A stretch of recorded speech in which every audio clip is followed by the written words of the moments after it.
Hospitals and poetry don't usually go together, but I thought I would start with a poem.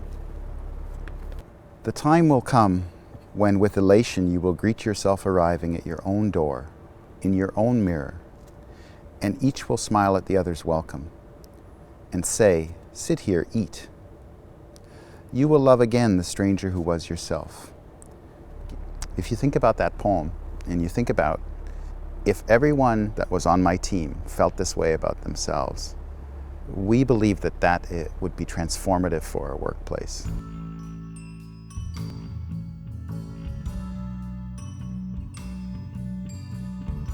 We have a strategy like that, and it's called mindfulness meditation. It's simply sitting with the breath, with your body, with yourself, in the present moment, paying attention to everything that's happening in a non-judgmental way. That's it. Well, it's clear that a growing body of research indicates that mindfulness is an effective way to enhance wellness and increase mental health. And St. Joe's has adopted mindfulness as part of our culture in order to support our staff in the very, very important work that they do. I think it's very unique that St. Joe's is offering mindfulness to both employees and to patients. I think it's a great way for staff, just to take that time out to check in with themselves and to be able to reduce the stress day to day. And I think it's a really good initiative that the hospital has in place. This is just a technique which has been called other things in other cultures. And you can learn this. It's not like it's a sort of special thing you have to have a belief for. You can learn this, and it amplifies and supports all beliefs and cultures. It's agnostic in a way. I think what's interesting about mindfulness, and maybe a bit controversial, is that it suggests a kind of philosophy around the way that the mind works. It kind of has echoes of swamis and yoga and hot stone and that kind of thing. One of the sort of myths about mindfulness is that when you're doing a mindfulness meditation, you sit cross-legged on the floor and you burn incense and maybe even levitate.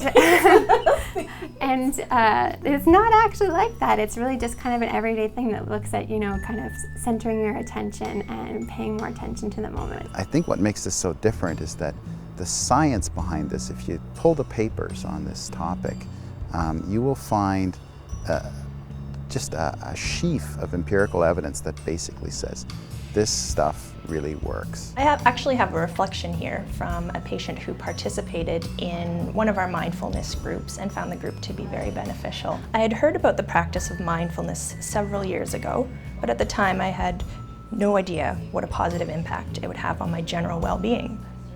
After learning and practicing mindfulness at St. Joe's, I began to see a reduction in my daily anxiety levels. As I continue to practice mindfulness, I've also noticed I tend to worry less, my overall mood has improved, and I'm less reactive in anxiety-provoking situations.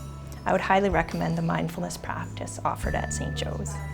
Having mindfulness practice for employees to join in is a really good example of the staff at St. Joe's modeling what we do for patients. And when we take care of ourselves, then it's easier to take care of other people. And I think that's what mindfulness does for us, is that ability to kind of reflect of what's going on with us and taking the time to do that. When you think of a very mindful person, it seems like the kind of person you'd like to be, or the kind of person you'd like to work with. Someone who's non-judgmental and balanced, and who's in the moment with you and paying attention to you. So that seems like a pretty good thing.